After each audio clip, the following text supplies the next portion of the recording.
अस्सलामुअलैकुम नाज़रीन कराम, नई वीडियो में आपको खुश आमदीद कहते हैं। सवाबी जलसे ने काम दिखा दिया है। ताकतवर हल्के और वो तमाम बदमाशियाँ जो इस वक्त इक़्तिदार पर काबिज़ है, उन्हें अपना अंजाम नज़र आना शुरू हो गया है। क्योंकि एक तो कल तारीख़ का बड़ा जलसा कर दिया पाकिस्तान तहरीक इंसाफ ने, जिसे पाकिस्तानी मीडिया पर तो नहीं दिखाया गया, लेकिन इंटरनेशनल मीडिया पर इस वक्त भी इस जलसे की धूम मची हुई है।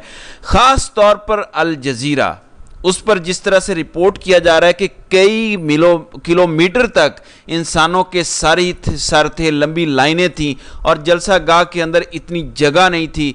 4 गुना ज़्यादा लोग जलसा गाह से बाहर थे और हज़ारों लोग जलसा गाह तक पहुंच ही नहीं सके। इवन रात को मैंने एंकर इमरान रियाज की एक वीडियो देखी, उन्होंने कहा कि मैं खुद 2.5 घंटे तक पैदल चलकर उस जलसा गाह तक पहुंचा हूं। लिहाजा इतना बड़ा जलसा हो जाना, वो भी इमरान खान के बगैर, ये किसी इनकलाब से कम नहीं है। अब ताकतवर क्यों ज़्यादा घबराए हुए हैं, यानी इस जलसे से, इस मोमेंटम से ज़्यादा क्यों डर गए हैं, इसकी बड़ी वजह है बांग्लादेश। कल जो बांग्लादेश के अंदर एपिसोड हुई है, वो सब कुछ यहाँ भी हो रहा है, उससे बल्कि बहुत ज़्यादा। बांग्लादेश के अंदर तो गुर्बत नहीं है इतनी ज़्यादा, बांग्लादेश के अंदर इतना आइन कानून या अदालतों का मजाक नहीं उड़ाया गया, बांग्लादेश के अंदर सियासी जमातों के साथ, सियासी लीडरान के साथ इतना जुल्म नहीं हुआ। उसके बावजूद वहाँ के लोग उठ खड़े हुए और वो इनकलाब ले आए हैं। तो यहाँ वाले अब घबराए हुए हैं कि सेम डे, देखें, सेम डे पाकिस्तान में DGISPR प्रेस कॉन्फ्रेंस करता है, वहाँ पे उनके आर्मी चीफ वकारुज़्ज़मां प्रेस कॉन्फ्रेंस करते हैं, वहाँ एक बड़ा इनकलाब आता है। लोग वज़ीर आज़म हाउस में घुस जाते हैं और 4 दफ़ा की वज़ीर आज़म को मुल्क छोड़कर भागना पड़ता है और पाकिस्तान में सवाबी के मकाम पर एक बहुत बड़ा अवामी पावर शो हो जाता है। लिहाजा जो कुछ वहाँ पे हुआ है, कुछ कहीं वो यहाँ पर भी ना हो जाए, क्योंकि यहाँ बैठ के लोग भी यही सोच रहे हैं ना कि अगर बंगाली कर सकते हैं, अगर बंगाली अपना हक हासिल कर सकते हैं तो हम क्यों नहीं। इसलिए अब होश उड़े हुए हैं और बंगालियों का जो सियासी शऊर है, बंगालियों ने हसीना वाजिद की हुकूमत तो ख़त्म कर दी और उसके बाद वहाँ फ़ौज आ गई। वकारुज़्ज़मान ने प्रेस कॉन्फ्रेंस कर दी, उन्होंने कहा कि इक़्तिदार अब हमारे पास है, हम फैसले करेंगे। अब वकारुज़्ज़मान हसीना वाजिद के रिश्तेदार हैं, हसीना वाजिद की पुप्पो की बेटी के वो हस्बैंड हैं, बांग्लादेश के जो आर्मी चीफ हैं वकारुज़्ज़मान। अब रात को सारे के सारे जो बांग्लादेश के इनकलाबी हैं वो इकट्ठे हुए हैं और उन्होंने कहा है कि फ़ौजी हुकूमत नामंजूर, किसी भी कीमत पर हम ये जो इनकलाब लेकर आए हैं, हमारी ये जो एफ़र्ट है, हमारे लोगों ने जो कुर्बानियाँ दी हैं, वो हम ज़ाया नहीं होने देंगे। पिछले दिनों आपने एक वीडियो देखी होगी जो बड़ी वायरल हुई। एक बंगाली था, पतला और लंबा सा, उसने ऐसे हाथ खोले हुए थे और उसको सीने में गोलियां लगी हुई थी। तो इस एक वीडियो की वजह से लोगों में शदीद गुस्सा और जोश था। लिहाजा अब लोग फौज के सामने भी खड़े हो गए हैं और उन्होंने कहा कि कोई हक नहीं है आपको हुकूमत करने का, आपका जो काम है आप वो करें, खबरदार आप हुकूमती फैसले करने की कोशिश मत करें, वरना आपका हाल भी हसीना वाजिद जैसा होगा। लिहाजा अब यहाँ पर भी लोग घबरा रहे हैं कि जमात इस्लामी भी धरना देकर बैठी है, PTI ने भी पावर शो कर दिया। लोग तो अभी भी इनके पास हैं, वो जो कहते थे ख़त्म शुद्ध तो नहीं हुआ। फिर अदालतों को देखें, 8 फरवरी का इलेक्शन हुआ, अदालतों का मूड चेंज हो गया, अदालतों को पता चल गया कि कौम अभी भी हक और सच के साथ खड़ी है और आज भी अदालतों से बड़े फैसले आए हैं। इससे पहले मैं आपको बता दूँ, एंटी टेररिस्ट कोर्ट, इंसदाद दहशत गर्दी की अदालत इस्लामाबाद के अंदर असद उमर से मुतालिक बताया गया कि उन्हें दिल का दौरा पड़ा है, उनकी तबीयत बिगड़ गई, उनको दिल की तकलीफ़ हुई। फिर उनको उठाकर पिम्स हॉस्पिटल ले जाया गया, उनके साथ ज़ैन कुरैशी भी मौजूद थे और अब ख़बर ये आई है कि उनकी ECG नॉर्मल आई है। असद उमर का BP लो हो गया था, इस वजह से उनकी तबीयत बिगड़ी थी। दूसरी जानिब आज लाहौर हाई कोर्ट के अंदर समाअत थी आलिया हमज़ा की बाजियाबी के लिए। जिस तरह सनम जावेद को बलूचिस्तान ले जाने की कोशिश हो रही थी, उसी तरह से आलिया हमज़ा से मुतालिक भी ये कोशिश हुई कि पंजाब के अंदर तो अब कोई बस नहीं चल रहा, पंजाब के अंदर तो केसेस ख़त्म हो गए हैं, गिरफ्तार कर कर के हम थक गए हैं, रिमांड ले लेकर थक गए हैं, अब बलूचिस्तान भेज देते हैं। लिहाजा जस्टिस बाकर नजफी ने इसकी समाअत की है। सलमान अकरम राजा वहाँ वकील थे और अदालत ने आलिया हमज़ा को बलूचिस्तान पुलिस के हवाले करने से रोक दिया और उन्होंने कहा कि किसी भी दूसरे सूबे के हवाले आलिया हमज़ा को नहीं किया जाएगा।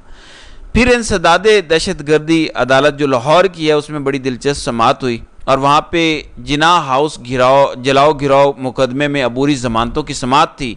جج نے کہا کہ اگر میں ضمانتیں 9 مئی والوں کی خارج کر دوں تو انہوں نے کہا کہ تفتیشی سے پوچھا کہ پھر کن گراؤنڈز پر آپ جسمانی ریمانڈ کے لیے آؤ گے؟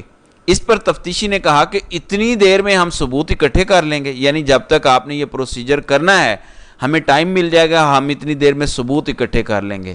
اس پر جج نے کہا کہ اس کا مطلب یہ ہے کہ 9 مئی کو ہوئے 1.25 سال ہو گیا، ابھی تک آپ کے پاس ثبوت نہیں ہے، ابھی تک آپ نے ثبوت اکٹھے نہیں کیے۔ آپ تو کہتے تھے ناقابل تردید شواہد موجود ہیں، ایسے ایسے ثبوت موجود ہیں جنہیں جھٹلایا نہیں جا سکتا۔ اس کا مطلب یہ ہے کہ یہ جو سارا ڈرامہ ہے کہ ناقابل تردید شواہد موجود ہیں، ثبوت ہیں، وہ ثبوت ایسے ہی ہیں کہ آرٹیکل 6 لگ جائے، سزائے موت ہو جائے، پھانسیاں لگ جائیں، تو ایسا تو کچھ نہیں ہے۔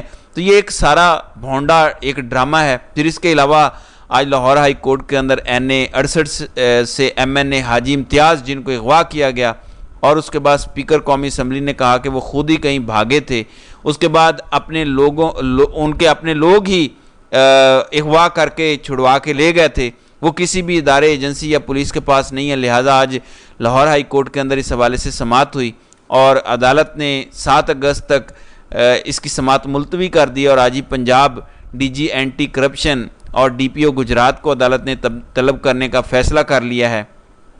تو یہ لاہور ہائی کورٹ کی جانب سے فیصلہ جاری کیا گیا ہے، اور پھر اسلام آباد ہائی کورٹ کے اندر آج سماعت ہوئی ہے عمران خان کو سہولیات دینے کے حوالے سے۔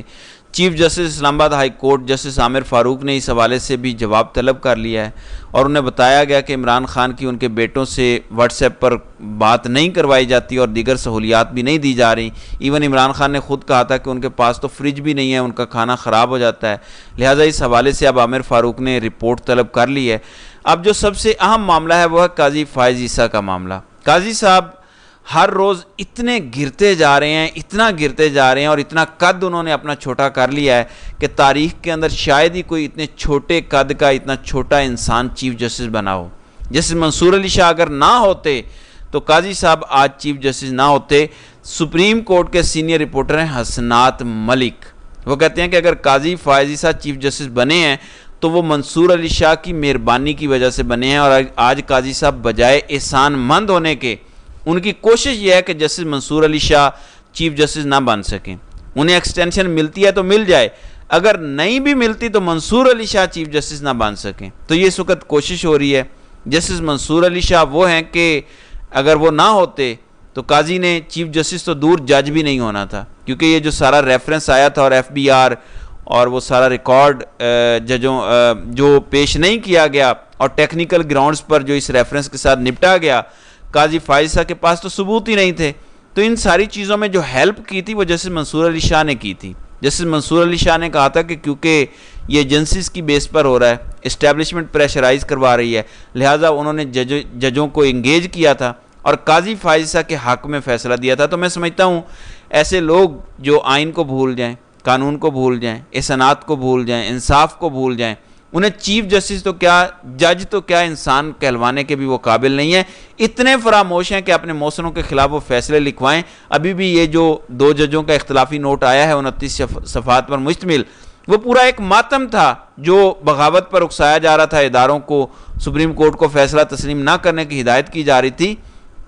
ذرائع یہ بتاتے ہیں کہ وہ فیصلہ قاضی فائز عیسیٰ نے لکھوایا تھا، اور کچھ ذرائع تو یہ کہتے ہیں کہ وہ فیصلہ قاضی فائز عیسیٰ نے خود لکھ کر دیا تھا، کیونکہ وہ جو ورڈنگ تھی وہ ورڈنگ قاضی فائز عیسیٰ کی تھی۔ یہ رپورٹر کہتے ہیں جو سپریم کورٹ کو کور کرتے ہیں۔ تو اس حد تک قاضی صاحب گر چکے ہیں، اور اس حد تک جو شخص بغض اور کینے کے اندر پاگل ہو جائے اس کی ہدایت کے لیے دعا کرنی چاہیے، یا اس پر رحم کے لیے دعا کرنی چاہیے، کیونکہ اس بیچارے کے بس میں کچھ بھی نہیں ہوتا، وہ اس قدر بغض کے اندر اندھا ہو چکا ہوتا ہے۔ بہرحال اللہ تعالیٰ قاضی صاحب پر رحم کرے، آمین۔ تو ناظرین کرام، آپ کی اس ویڈیو کے حوالے سے کیا رائے ہے؟ آپ اپنی رائے کا اظہار کامنٹ سیکشن میں ضرور کیجیے گا۔